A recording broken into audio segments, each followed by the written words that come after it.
આજે અમારે સામેવાળા ફ્લેટમાં બાબરીમાં જવાનું હતું. તમે લોકો ફટાફટ નાહી ધોઈ લીધું ને તૈયાર થતા હતા ત્યાં સુધી પરી કહેવા માંડી કે મમ્મી હું મારો મેકઅપ મારી જાતે કરીશ.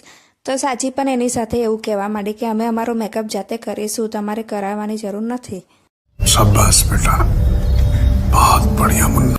પછી તો બંને જણે વારાફરતી મેકઅપ કરે ને મેકઅપ કરીને બંને જણ મને બતાવવા આવ્યા ને કહેવા માંડે કે હવે મારું માથું ઓળ્યું. તો મેં એ લોકોને માથું ઓળ્યું. ત્યાર પછી એ લોકો વિડીયો બનાવવા બેઠા હતા. તો પરી કહેવા માંડી કે મમ્મી મારું ફ્રોક મોટું છે અને ઘેરવાળું છે તો હું ગોળ ગોળ ફરું તો તું મારો વિડીયો બનાવી. મેં એનો વિડીયો બનાવ્યો અને પછી સાચીનો પણ વિડીયો બનાવીને અમે નીચે ઉતરી ગયા. નીચે ઉતર્યા તમારા નીચેવાળા આંટી પણ અમારી સાથે આવી ગયા અને અમે બધા ત્યાં મંડપ આગળ જતા રહ્યા અને ત્યાં ઊભા હતા કારણ કે હજી મુહૂર્તનો સમય હતો અને ત્યાં ઘોડો પણ આવી ગયો હતો. તો પછી ડીજે આવવાની વાર હતી એટલે અમે લોકો ત્યાં થોડી વાર બેસી રહ્યા. ત્યાં બેઠા પછી અમે લોકોએ થોડા ઘણા ફોટા પડાયા. જેનું મુંડન હતું એની સાથે પણ ફોટા પડાયા. અને પરી અને સાચી બંને ખબર નહીં શું કરે છે, કંઈ ગડબડ કરતા હોય એમ ઊભા ઊભા બંને જણ એકબીજા જોડે વાતો કરે છે.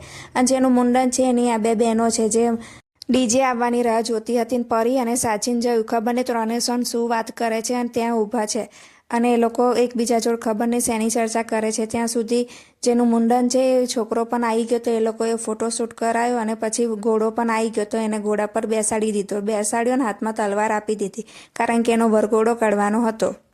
એ લોકોના મહેમાન આવ્યા. ધીમે ધીમે મહેમાન વધવા માંડ્યા અને ડીજે વાળો પણ આવી ગયો એટલે વરઘોડો કાઢવાનો સમય થઈ ગયો. તો વરઘોડો કાઢવાનો નીકળી ગયો. તો અમે અમારા સોસાયટીવાળા બધા એક લાઇનમાં હતા કારણ કે અમે બીજા બધાને ઓળખતા ન હતા એટલે અમે બધા 5-6 જે લેડીઝ હતી એ બધી ભેગી મળીને અમારું એક ગ્રુપ અલગ કરીને આગળ ચાલતા હતા. અને પરીન સાચી એ લોકોને આજે ડીજેમાં ડાન્સ કરવો હતો તો એ લોકોએ મને એડવાન્સમાં કહી દીધું હતું મમ્મી અમે લોકો ડાન્સ કરીએ એટલે તું અમારો વિડીયો બનાવજે. અરે તું જા રહી. વિડીયો બનાવવાની શરૂઆત કરી તો ત્યાં તો નજર પડી પરીની કે મમ્મી મારો વિડીયો બનાવે છે. તો એકદમ શોર્ટ થઈ ગઈ અને ત્યાં ઊભી થઈ ગઈ. પછી કે મારો વિડીયો ના બનાવીશ. મેં કહ્યું ના તું બહુ સરસ ડાન્સ કરે છે, તું ડાન્સ કરે એટલે તારો વિડીયો બનાવું. આ એક ભાભી કહેવા માંડ્યા ચલો આપણે પણ ડાન્સ કરીએ વરઘોડામાં. તો અમે લોકોએ થોડો ઘણો ડાન્સ કર્યો અને અમે બધા જણ એ વરઘોડામાં જોડાઈ ગયા અને અમે ખૂબ ડીજેના તાલે ડાન્સ કરવા માંડ્યા અને પાયલ સાથે પણ અમે ખૂબ જ ડાન્સ કર્યો. અને અમારું જે ગ્રુપ હતું એ બધા ડાન્સમાં જોડાઈ ગયા હતા અને ડિસ્કો કરતા હતા. આમ ને આમ થોડે ઘણે આવ્યા ને આજે ક્રિશિવ મારી સાથે ન હતો કારણ કે આજે રવિવાર હતો એટલે એના પપ્પા એને વાળ કપાવવા લઈ ગયા હતા અને ક્રિશિવને વરઘોડો જોવાનો રહી ગયો. તો વચ્ચે વચ્ચે એમનો ફોન પણ આવતો હતો કે હવે ક્રિશિવનું ગરમ પાણી મૂકો અમે ઘરે આવીએ છીએ. ફરી ગરમ પાણી મૂકવા ગઈ ત્યાં તો વરઘોડો ગેટ આગળ આવી ગયો અને ગરબા ચાલતા હતા. પછી પાછી ગરબામાં જોડાઈ ગઈ.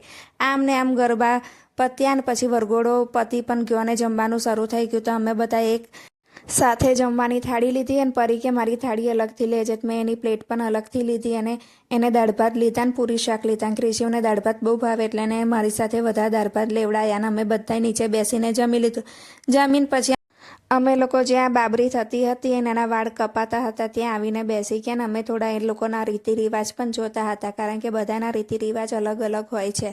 તો બધા આવતા હતા ને એના માટે કંઈક ને કંઈક લઈને આવતા હતા ને એને ફોટોશૂટ ને બધું કરાવતા હતા. તો આ બાજુ ક્રિશિવ અને જયું ખૂબ જ તોફાન મસ્તી કરતા હતા. ત્યાં ચોકલેટો ઉછાળતા હતા. મેં બંને જણને કહ્યું જાઓ તમે લોકો ચોકલેટ લેવા જાઓ.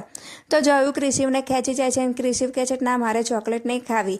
તો જો એને હાથ પકડીને લઈ જાય છે તો ક્રિશિવ નીચે બેસી જાય છે અને કહેવા માંડે કે મારે નથી જવું. અને જો ત્યાં ભીડ પણ ખૂબ જામી છે કારણ કે એ લોકોના રિવાજ અલગ હોય છે. તો અમે બધા જોવા માટે બેસી રહ્યા અને બપોર થઈ ગઈ એટલે હવે અમને લોકોને ઘરે જવું હતું. તમે લોકો ઘરે આવ્યા, ઘરે આવીને સૂઈ ગયા. પછી સાંજે 6 વાગ્યા એટલે અમે બધા ઉઠ્યા. ઉઠીને પછી હું છોકરાઓને લઈને નીચે આવી કારણ કે બીજી બાજુ આજે રિસેપ્શન હતું. તો છોકરાઓ કહેવા માંડે મમ્મી આપણે એ બાજુ જવાનું છે. મેં કહ્યું ના આપણે એ બાજુનું ઇન્વિટેશન નથી. એ પછી અમે સાંજે ઘરે આવ્યા અને આજે અમારા લોકોને કંઈક ખાવાની ઈચ્છા નથી એટલે પરી લોકોને અમે મેગી બનાવી આપી. તે લોકોએ મેગી ખાઈ લીધી ને પછી પરી કહેવા માંડી ચાલ મમ્મી આપણે સીડી આગળથી જોઈએ કે રિસેપ્શનમાં શું હોય છે. તો અમે લોકો ત્યાં ઊભા ઊભા જોતા હતા. પછી ઘરે આવ્યા એટલે હું જોતી હતી કે પરીના પપ્પા કંઈક બનાવે છે. તો પરીના પપ્પા કહેવા માંડે તે કશું ખાધું નથી તો તારા માટે મેગી બનાવું છું ને અમારો દિવસ આમ પૂરો થયો.